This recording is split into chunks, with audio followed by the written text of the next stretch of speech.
ताज्या आणि सुपरफास्ट बातम्या पाहण्यासाठी स्वराज्य न्यूज मराठीला सबस्क्राईब करा आणि बेल बटन प्रेस करा।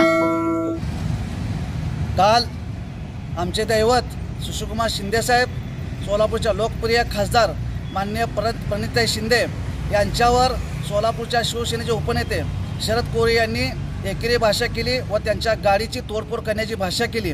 आज मी तुम्हाला सांगतो, सोलापूर शहर दक्षिणची जागेचा विषय आला तर सुशीलकुमार शिंदे साहेब त्या जागेवर मुख्यमंत्री झाले। त्या ठिकाणी आनंदराव देवकर आमदार झाले, दिलीपराव माने मालक त्या ठिकाणी आमदार झाले।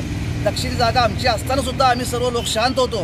परंतु काल तू जी भाषा या शरद्या कोळीने केली त्याला मला एक सांगायचं आहे। एकीकडे उद्धव ठाकरे एक सज्जन माणूस शिवसेनेचं नेतृत्व करतो आणि असल्या या फालतूक माणसाला शिवसेनेचा उपनेता केला आणि उद्धव एक प्रकारे बाळासाहेब ठाकरेंच्या विचाराचा एक प्रकारे अपमान झालेला आहे। तिकडे सोलापूरमध्ये निष्ठावंत सैनिक असताना अशा या खंडणीखोर ते पैसे देऊन तिकीट विकत देणाऱ्या या माणसाला आपण उपनेता केला। यामध्ये शिवसेनेची खूप मोठी शोकांतिका आहे।